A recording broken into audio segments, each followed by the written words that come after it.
فيا أيها المسلمون الكرام، يتساءل الناس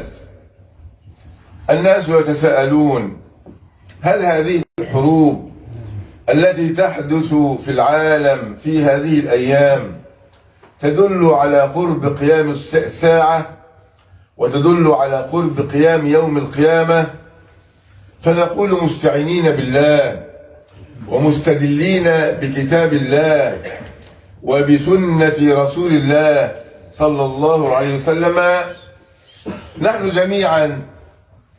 جميعا نؤمن بأن هناك يوم قيامة، وأننا يجب أن نستعد بالتقوى والإيمان والعمل الصالح لهذا اليوم، حيث قال ربنا سبحانه: واتقوا يوما ترجعون فيه إلى الله ثم توفى كل نفس ما كسبت وهم لا يظلمون. هكذا يكون التعامل مع يوم القيامة، كما قال ربنا سبحانه وتعالى في كتابه العزيز: واتقوا يوما، أي خافوا يوما لابد أن نذهب فيه جميعا إلى يوم القيامة، إلى اليوم الآخر، إلى انتهاء هذه الدنيا. واتقوا يوما ترجعون فيه إلى الله ثم توفى كل نفس ما كسبت وهم لا يظلمون. كل إنسان سيأخذ حقه وافيا ما كسب، سواء كان خيرا فخير أو شرا فشر، عياذا بالله. وكذلك أيها الكرام، نحن جميعا نؤمن أن بعثة النبي محمدا صلى الله عليه وسلم تدل على قرب قيام الساعة، حيث قال صلوات ربي وتسليماته عليه بنفسه، الرسول نفسه قال: بعثت أنا والساعة كهاتين، وقرن بين السبابة والوسطى صلى الله عليه وسلم. بل لقد أخبرنا الرسول صلى الله عليه وسلم أنه لم يبق من عمر الدنيا إلا القليل، لم يبقى من عمر الدنيا إلا القليل، حيث قال صلوات ربي وتسليماته عليه: إنما بقاؤكم فيما سلف قبلكم من الأمم كما بين العصر إلى غروب الشمس. فالرسول صلى الله عليه وسلم في حديث طويل بين لنا أن هذه الدنيا كأنها يوم، من الفجر، من شروق الشمس يعني، إلى غروبها، وكل أمة عملت بقدر. فأمة اليهود عملت من الفجر إلى الظهر، وأمة النصارى عملت من الظهر إلى العصر، وأمتنا تعمل من العصر إلى غروب الشمس. فبالتالي قول الرسول هذا قاله منذ 1447 عاما. نحن اليوم في اليوم الثاني من شهر محرم من عام 1447 هجرية. لابد أن نحفظ تاريخنا الإسلامي. فالرسول عليه الصلاة والسلام قال ذلك منذ أكثر من 1400 عام، فهذا يدل على أنه لم يبقى من عمر الدنيا إلا القليل. فيجب علينا جميعا أيها الكرام أن نستعد بالإيمان والتقوى والعمل الصالح والابتعاد عن الذنوب وعن المعاصي. ولقد اختص الله سبحانه وتعالى، اختص نفسه سبحانه، الله عز وجل اختص نفسه بعلم قيام الساعة، فلا يعلم وقت قيام الساعة لا ملك المقرب ولا نبي مرسل. يعني حتى جبريل وميكائيل وإسرافيل، الملائكة الكرام المقربين من الله، لا يعلمون وقت قيام الساعة. حتى الأنبياء والمرسلين، لا سيدنا محمد ولا آدم ولا إبراهيم ولا نوح ولا واحد، لا أحد يعلم وقت قيام الساعة إلا مين؟ إلا الله عز وجل. يقول ربنا سبحانه: يسألونك عن الساعة كما يتساءل الناس في هذه الأيام. دايما الناس كده تسأل: متى الساعة؟ الناس تريد أن تعرف إيه؟ الوقت بالتحديد الساعة كام، زي بعض الناس يقول لك يوم 12 الساعة 12 في شهر 12، كلام زي كده يعني. هذا كلام باطل طبعا. فبالتالي دائما الناس يتساءلون، حتى من عهد الرسول صلى الله عليه وسلم يتساءلون. يقول ربنا: يسألونك عن الساعة أيان مرساها قل إنما علمها عند ربي لا يجليها لوقتها إلا هو ثقلت في السماوات والأرض لا تأتيكم إلا بغتة. أمر خطير، لا تأتيكم إلا بغتة. ثم يقول الله سبحانه وتعالى: يسألونك كأنك حفي عنها قل إنما علمها عند الله ولكن أكثر الناس لا يعلمون. يعني إيه حفي عنها؟ يعني كأنهم بيقولوا للرسول عليه السلام: أنت يا محمد صلى الله عليه وسلم دايما تكثر من ذكر الساعة. أول ما بدأت دعوتك قلت الإيمان بالله واليوم الآخر، وما زلت تتكلم عن الإيمان باليوم الآخر. إيه الموضوع؟ يعني أنت بتحتفل بيها قوي، محتف بيها قوي، مهتم بيها جدا، يبقى أكيد تعرف ميعادها. فربنا بيقول له: قل لهم إنما علمها عند الله. أول ما تسمع كلمة إنما دي يعني الأمر مختص خاص محدد، لا يعلمه إلا من ذكر بعده. إنما علمها عند مين؟ عند الله سبحانه وتعالى. يبقى إذن وإن كان الرسول فعلا محتف ومهتم بيوم القيامة، ورغم ذلك لا يعرف متى تقوم الساعة صلوات ربي وتسليماته عليه. إذن يا عباد الله، لأن الله تبارك وتعالى رحيم بعباده وحكيم في قضائه وقدره وشرعه، فقد جعل لقرب قيام الساعة أمورا تحدث يراها الناس، وعلامات وأشراط تدل عليها، حيث قال ربنا سبحانه: فهل ينظرون إلا الساعة أن تأتيهم بغتة فقد جاء أشرطها فأنى لهم إذا جاءتهم ذكراهم. الله سبحانه وتعالى من رحمته عمل شروط وعمل علامات ومقدمات تدل على قرب قيام الساعة. هذه العلامات تنقسم إلى قسمين: صغرى وكبرى. فهنا ربنا يقول: فقد جاء أشرطها، يعني علامات الساعة الصغرى معظمها نراها إما في المكان الذي نعيش فيه أو في أماكن أخرى. لا يشترط أن العلامات كلها تظهر في مكان واحد أو في زمان واحد، لكن من الممكن أن تظهر في أماكن مختلفة وأزمنة مختلفة. فربنا ختم هذه الآية بقوله: فأنى لهم إذا جاءتهم ذكراهم. يعني هم هيروحوا فين؟ هيتصرفوا إزاي لما تأتي يوم القيامة الخاصة بكل واحد منا؟ وكل واحد ليه إيه؟ يوم القيامة، يوم ينتهي عمره. فعندما ينتهي عمر الإنسان فهذا يوم قيامته. فالله سبحانه وتعالى لما يتساءل الناس عن علامات الساعة الكبرى، السؤال في أوله: يسألونك عن الساعة الكبرى. فربنا بيقول الجواب على هذا السؤال إن لها علامات صغرى كثيرة شفتوها، ولسه في علامات كبرى ستحدث إن شاء الله تبارك وتعالى. المفروض السؤال يكون إيه؟ السؤال المفروض ما يكونش السؤال متى الساعة، المفروض يكون السؤال كيف نستعد لقيام الساعة. فلذلك ربنا بيقول: فأنى لهم، يعني كيف يتصرفون إذا قامت القيامة، إذا جاءتهم ذكراهم. فهل يتذكرون من الآن ويتعظون من الآن ويتوبوا من الآن؟ هذا هو المطلوب الآن، التوبة والإنابة والرجوع إلى الله سبحانه وتعالى.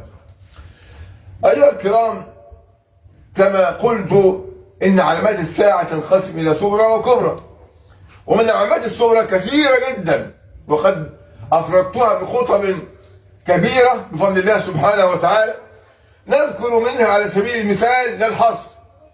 فمن علامات الساعة بعثة النبي نفسه. الرسول يقول بعثت أنا والساعة كهاتين، يعني يوم بعثة النبي هذا دليل على قرب قيام الساعة. كذلك انشقاق القمر، ولقد فعلا انشق القمر على عهد رسول الله صلى الله عليه وسلم، بل إن موت الرسول نفسه أيضا علامة من علامات الساعة. وأيضا فتح بيت المقدس في زمن سيدنا عمر بن الخطاب رضي الله تبارك وتعالى عنه، وسيتم تحرير بيت المقدس في هذه الأيام أيضا، فهذا يدل على قرب قيام الساعة إن شاء الله تبارك وتعالى. كذلك ظهور الذين يدعون النبوة، وكذلك ظهور الكذابين خاصة في برامج التيك شو على التلفزيونات والفضائيات. هؤلاء الكذابين الذين يكذبون على الله وعلى رسوله صلى الله عليه وسلم. ولذلك كنت قرأت حديثا منذ أكثر من 40 عاما، كنت أتعجب قبل ظهور هذه الفضائيات. الرسول يقول إيه؟ لعنة الله على رجل يكذب الكذبة تبلغ الآفاق.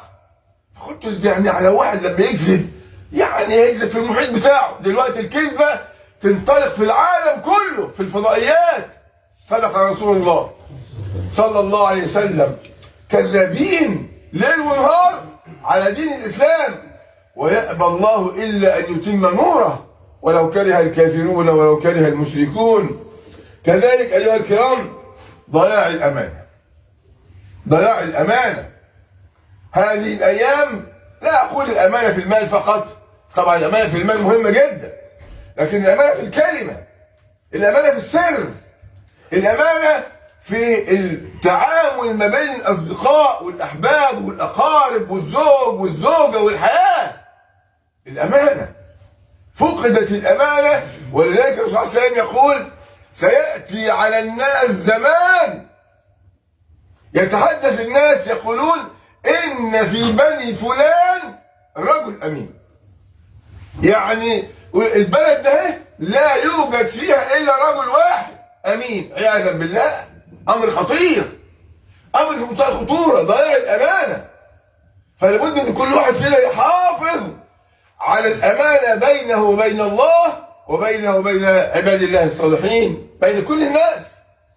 كذلك من علامات الساعة وهي الآن مرئية كضوء الشمس ظهور النساء الكاسيات العاريات عياذا بالله. هي كاسية ولكنها في الحقيقة عارية، نعوذ بالله منهن. كذلك انتشار الربا، نعوذ بالله، والإعلام بالزنا. ده في قنوات بتعلن عن كيفية الإنسان إزاي يأتي للزنا، ومواقع إخبارية ومواقع تواصل عياذا بالله. ليه؟ لبعد الناس عن دين الله تبارك وتعالى. كذلك كثرة القتل وظهور الخمر والمعازف، والأخطر من كده استحلالها. ونخلي بالنا كلنا احنا كمسلمين، أنا كمسلم وأنت كمسلم تخلي بالك، سماع الأغاني حرام. ولما واحد يقول لك حرام لو قلت له فيها إيه يبقى أنت استحللتها، يبقى أنت وقعت المحظور خطير. إياك أن تفعل معصية وتظن إنها حلال. لو فعلت المعصية حرام وعلى فاعلها اسم إن كان يعترف أنها حرام. لو عارف أنها حرام هو عليه ذنب، لكن لو يظن أنها حلال الأمر خطير، ممكن يخرج من الملة. ليه؟ لأنه استحل ما حرم الله تبارك وتعالى. فالأمر خطير يا جماعة. المسألة مش مجرد أن أنا بسمع أغنية أو موسيقى، لا، المسألة لابد أن أحرم ما حرم الله وأحلل ما أحل الله سبحانه وتعالى. كذلك من الأمور الواضحة جدا في هذا الزمان ارتفاع شأن الفاسدين المفسدين في الأرض، اللي الرسول صلى الله عليه وسلم قال عنهم إيه؟ الرويبضة. الرويبضة اللي هو الرجل التافه يتكلم في امر العامة، تجده يستضيفوا اناس لا يعرفون شيئا عن اي شيء ويتكلمون في الحلول التي تكون للناس في هذا الزمان وبعد هذا الزمان. كذلك انتشار الجهل بالدين، انتشار الجهل بالدين والاهتمام بعلوم الدنيا كالفيزياء والرياضيات والكيمياء والأحياء وغيرها، مع أني أنا أقول هذه علوم مهمة، لكن بجوارها بل قبلها لابد أن نتعلم وأعلم أولاد الدين مع هذه العلوم. لكن أن يهملوا الدين ويتعلموا هذه العلوم، وانتوا حضراتكم شفتوا كتير أحيانا بيعملوا لقاءات عفوية في الشوارع، يسألوا الأولاد الشباب اللي تجاوزوا 20 سنة عن أركان الإسلام ما يعرفوهاش، وعن أركان الإيمان ما يعرفوهاش، بل يسألوهم عن اسم النبي محمد ما يعرفوهوش، بل يسألوهم عن الحج في شهر إيه مش عارفين. ليه؟ للجهل بالدين، وده من علامات الساعة الصغرى. فلابد ان احنا لابد كل واحد منا يتعلم امور دينه ويعلمها لابنائه يا ايها الكرام. كذلك من علامات الساعه التي ظهرت وبتظهر كثره الزلازل، احنا بنشوف الوقت والبراكين والفيضانات وغير ذلك من الاعاصير، وكثره الحروب التي تحدث الان. هذه من علامات الساعه الصغرى. اما العلامات الكبرى فهي امور عظام غير معتادة في الوقوع، وظهورها دليل قطعي على زوال الدنيا. دي من العلامات الكبرى، إذا حصلت ده دليل على زوال الدنيا. فهذه العلامات الكبرى الرسول صلى الله عليه وسلم قال عنها هي كالعقد، عاملة زي السبحة كده أو زي العقد، هي عبارة عن خرزات، إذا انقطع العقد تناثرت لا تدري من حدثت قبل من. فلذلك يقول الرسول صلى الله عليه وسلم الآيات خرزات منظومات في سلك، فإن يقطع السلك يتبع بعضها بعضا. منها أنا دايما بقولها عشان لازم نقولوها دايما عشان نحفظوها ونعيشوها، عشان لما تحصل قدامنا نعرف إن دي علامات الساعة، عشان نهتم. عشان لأن بعض الناس ممكن تبقى قدامه علامة ساعة وعمال يلعب. ما زال الناس الحروب شغالة والماتشات شغالة عادي. ده ممكن تحصل عليك القنبلة تيجي عليك أو الصاروخ تيجي عليك وأنت بتلعب. الأمر خطير. من علامات الساعة ظهور المهدي المنتظر، لابد أن نعرفه هو مين. المهدي المنتظر ده إحنا كلنا منتظرينه، لابد نعرف هو مين واسمه ايه وشكله ايه، عشان لما يحصل ويجي الكفار هيكذبوه احنا لازم نتبعوه، عشان احنا ما نكذبوش مع الكفار، ما نروحش في داهيه احنا كمان معاهم. خلي بالنا لازم نعرف كل حاجه عشان لما تحدث الحاجه نتبع الحق ونترك الباطل. فظهور المهدي المنتظر ده يقول عنه الرسول عليه الصلاه والسلام لو لم يبق من الدنيا إلا يوما واحدا لطول الله ذلك اليوم حتى يبعث فيه رجلا مني من أهل بيتي يواطئ اسمه اسمي، يعني اسم محمد ابن عبد الله، يملأ الأرض قسطا وعدلا كما ملئت ظلما وجورا. وطبعا احنا شايفين اهو الظلم والجور في كل مكان. المسلمين يقتلوا في فلسطين ولا حد شايف، لكن إذا قتلوا في أوكرانيا لا الكل يتحرك واجتماعات وهكذا. فسبحان الله تحدث حرب بين الهند وباكستان تخلص في 3 أيام، تحدث حرب بين إيران وإسرائيل تخلص بسرعة، لكن مع في غزة لا. عشان إيه؟ ضد المسلمين، عشان ضدنا. عايزين نحسوا، عايزين نفوقوا. لابد نعرف ان الحرب علينا ضروس والامور في منتهى الخطوره علينا، فلابد ان احنا نفوق، لابد ان احنا ننتبه لما يحدث لنا ولإخواننا في كل مكان.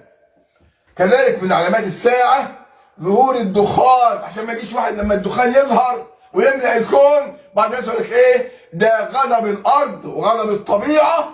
هذه من علامات الساعة الكبرى التي لابد أن ننتبه إليها. يقول ربنا سبحانه فارتقب، ربنا يقول في القرآن فارتقب يوم تأتي السماء بدخان مبين.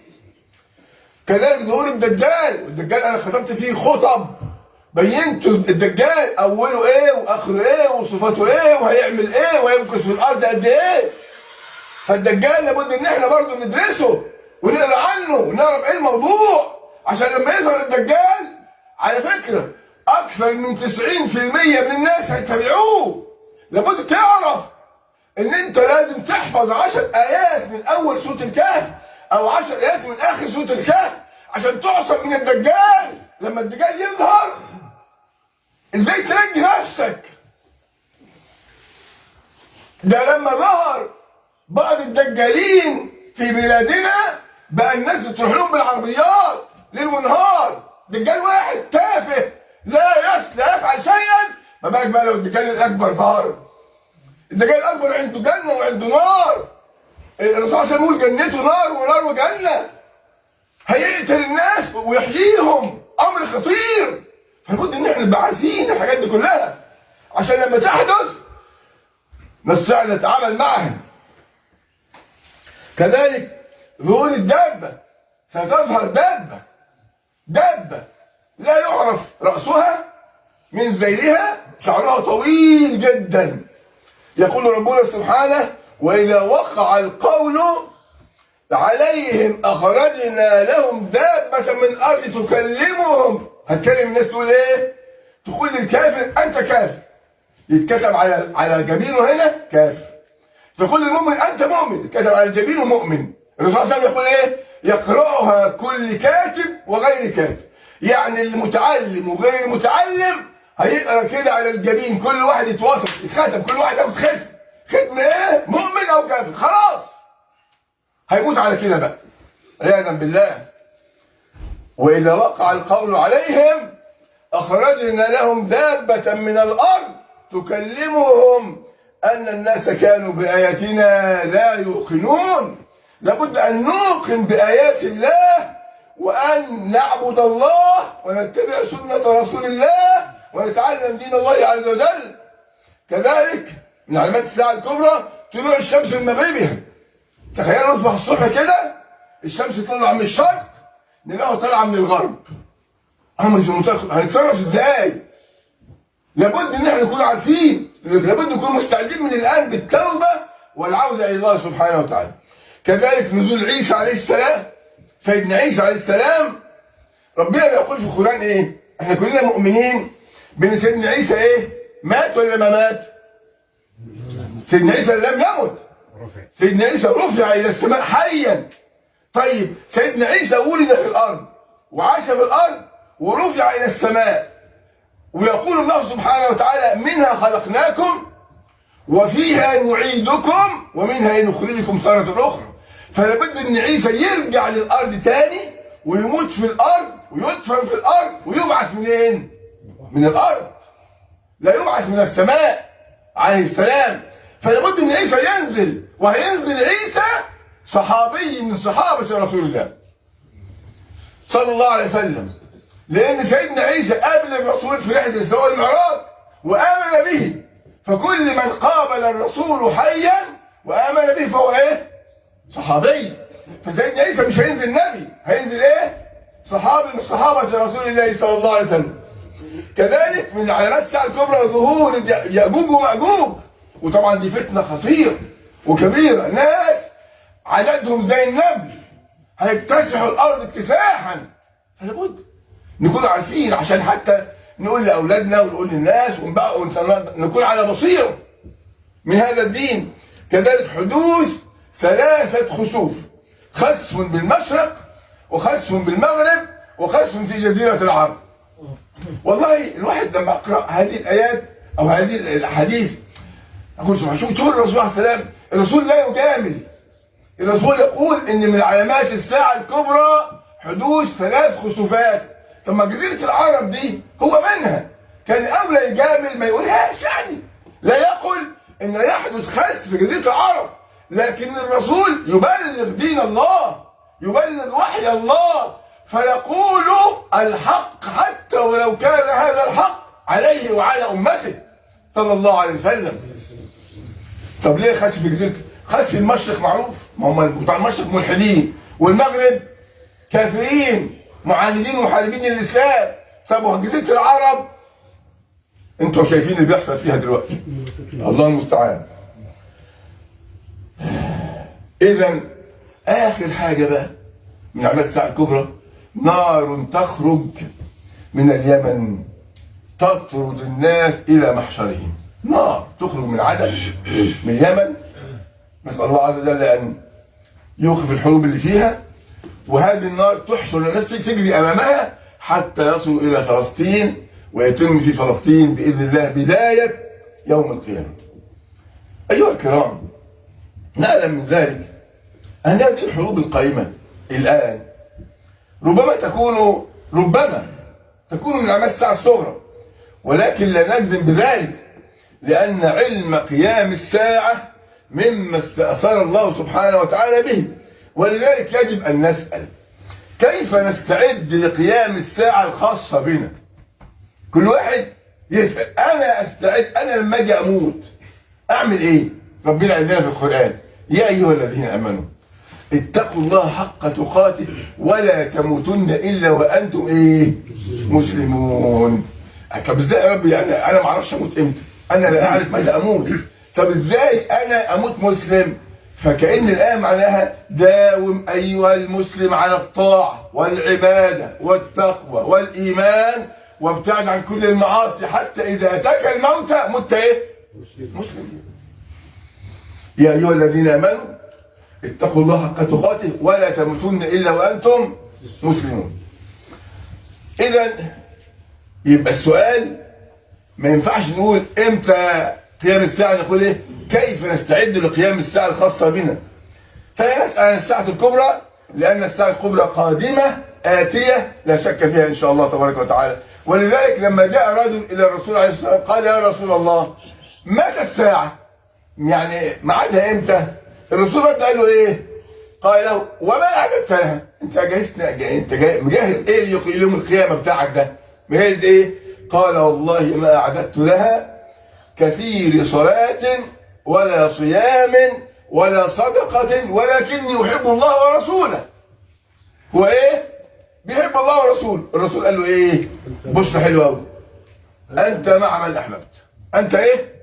مع من أحببت. طيب هل حب الله ورسوله، أحب الله ورسوله وأنام؟ أحب الله ورسوله واشتم عباد الله الصالحين واتهمهم بأشياء ليست فيهم؟ لا طبعا. فحب الله ورسوله يعني طاعتهما في كل الأوامر ويبتعد عن كل النواهي، لأن المحبة تعني الطاعة والاتباع. يقول الشاعر الحكيم: تعصي الإله وأنت تزعم حبه، هذا لعمري في القياس شنيع. لو كان حبك صادقا لأطعته، لو كان حبك صادقا لأطعته، إن المحب لمن يحب مطيع. فأحبوا يا عباد الله ربكم، وأحبوا رسولكم، وأحبوا دينكم، وأحبوا إخوانكم، وأطيعوا الله ورسوله لعلكم تفلحون. واستعدوا ليوم قيامتكم بالإيمان والعمل الصالح، ولا تسألوا عن موعد يوم القيامة الكبرى إلا من أجل الاستعداد له. أسأل الله سبحانه وتعالى أن يجمعنا جميعا في جنات النعيم مع النبيين والصديقين والشهداء والصالحين. وتوبوا إلى ربكم عباد الله واستغفروه إنه هو الغفور الرحيم.